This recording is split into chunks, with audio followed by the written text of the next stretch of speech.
Prof. Aryawan, mungkin kalau kita lihat ya secara umum manfaat ekonomi yang bisa diperoleh oleh Indonesia dengan bergabungnya kita bersama dengan OECD seperti apa, dan ketika kita sudah bergabung sebetulnya hak dan juga kewajiban Indonesia untuk OECD seperti apa? Iya, yang pasti yang pertama tadi Iva dan pemirsa CNBC bahwa Indonesia pelan-pelan akan bisa melepaskan diri dari middle income trap.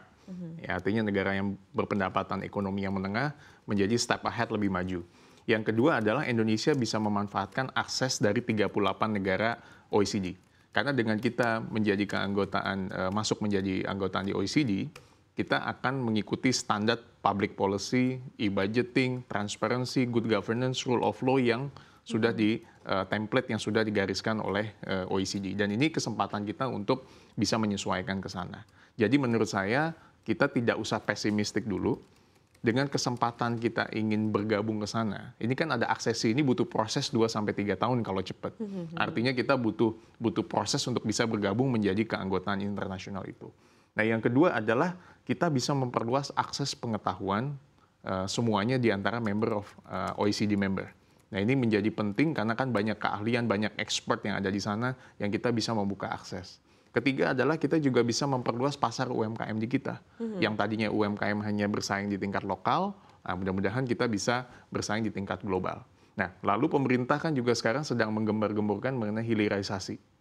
Bagaimana produk yang setengah jadi kita bisa matangkan sehingga bisa produk itu dijual di negara lain lebih valuable dan menguntungkan negara di kita. Nah, skema legalnya pasti sudah disiapkan oleh pemerintah. Nah, tinggal akses masuk ke pasarnya. Makanya dengan OECD membuka sesuatu yang lebih hebat menurut saya.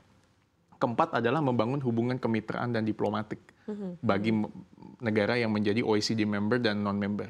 Ini menjadi penting karena Indonesia bukan hanya dengan 38 member, tapi bisa secara one-to-one dengan masing-masing negara ataupun dengan beberapa negara secara komunitas ya, untuk bisa membangun hubungan diplomatik yang baik. Dan yang penting juga kita bisa meningkatkan pendapatan per kapita. Sama seperti contohnya negara-negara lain yang mendapat keuntungan dari menjadi member dari OECD member. Oke, baik. Cukup banyak sebetulnya manfaat yang bisa didapatkan oleh Indonesia ya dengan bergabung bersama dengan OECD begitu ya. Tadi Anda sudah menggambarkan poin per poinnya. Tapi mungkin kita bisa elaborasi lagi lebih dalam begitu ya, dari salah satu poin tadi termasuk adalah dari sisi investasi ya. Seperti apa peluang untuk semakin memudahkan Indonesia menarik investasi dari luar begitu ya ke dalam negeri, apalagi tadi dengan standar-standar yang harus ditingkatkan oleh Indonesia ke depannya begitu, sehingga ini harusnya tentu bisa membuat investor lebih yakin ya. Tapi bisa dielaborasi lagi lebih jauh seperti apa, Prof. Aryawan? Jadi dengan saya lihat, dengan bergabungnya Indonesia menjadi OECD, akan membuka entry point atau pintu masuk untuk Indonesia untuk membuka pasarnya ke negara lain, baik barang dan jasa. Kedua adalah tadi yang di-underline oleh Iva dan teman-teman adalah mengenai investasi. Ya kan? Kita kan juga tahu bahwa kita di Indonesia ini tentu butuh investasi, baik dari dalam maupun di luar negeri. Nah, cara satunya apa? Kita memang sudah kemarin Pak Menko menyampaikan sudah ada Undang-Undang Cipta Kerja. Artinya itu adalah salah satu instrumen legal untuk bisa kita mendukung investasi asing masuk ke Indonesia. Artinya dengan kita sekarang sedang di-assess oleh 38 member dan di OECD, kita mencoba untuk melihat standar-standar itu sesuai nggak dengan standar OECD yang ada. Makanya saya lihat Indonesia itu dengan mencoba untuk melakukan asesi, dia sebenarnya udah one step ahead mulai mengikuti pattern yang ada di internasional. At least Indonesia itu sudah masuk ke tahap itu.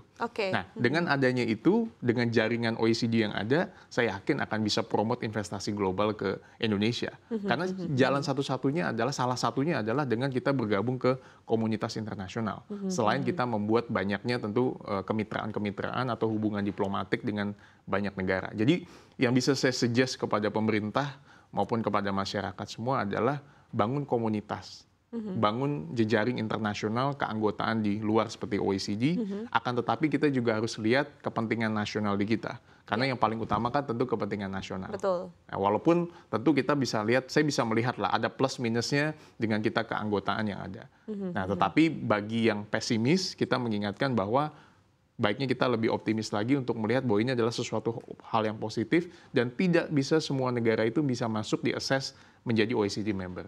Gitu. Oke, baik. Nah, kemudian tadi Anda mengatakan begitu ya, ada yang pesimis begitu. Tapi mungkin dari point of view yang pesimis ini sendiri, sebetulnya apa yang di-highlight begitu? Karena tadi Anda menyebutkan sebetulnya dengan prosesi ini, dengan aksesi yang ada saat ini, sebetulnya juga sudah meningkatkan apa ya, istilahnya tatanan-tatanan yang perlu ditingkatkan itu semakin ada drive-nya begitu kan, untuk semakin ditingkatkan lagi. Seperti apa? Jadi kalau kita lihat, negara-negara di Asia Tenggara ini baru Indonesia yang bergabung OECD member. Pertanyaannya, question mark-nya adalah kemana negara-negara lain seperti Singapura yang pendapatan per kapitanya mungkin oke, Brunei dan negara-negara yang lain. Lalu di negara-negara di Asia, Korea Selatan dan Jepang, Indonesia akan menjadi negara ketiga yang akan bergabung. Pertanyaannya kemana? Nah, kalau saya lihat memang pasti mereka punya kepentingan nasional masing-masing. Karena dengan dia bergabung ke OECD, minimal demokrasi kan pasti akan terlihat. Transparansi akan terlihat. Nggak banyak, mungkin banyak intervensi negara untuk bisa mengatur. Karena dengan OECD rules atau regulation, pasti kita akan mengikuti standar itu. Nah, makanya Indonesia menurut saya sudah cukup berani untuk dilakukan assess, untuk bisa masuk ke dalam keanggotaan OECD member. Walaupun ini masih dalam assessment ya, dengan peta jalan atau roadmap yang ada. Tetapi keberanian ini menurut saya perlu dikasih kredit lebih. Kenapa? Karena kita sudah berani open transparansi dengan adanya public governance, dengan adanya good governance di Indonesia. Menurut saya itu plus point.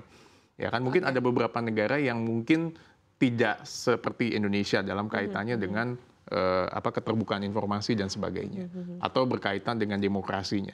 Nah, dengan keanggotaan ini ya tentu kita akan mendukung berkaitan dengan kebijakan-kebijakan untuk sesuai dengan tata kelola pemerintahan yang baik.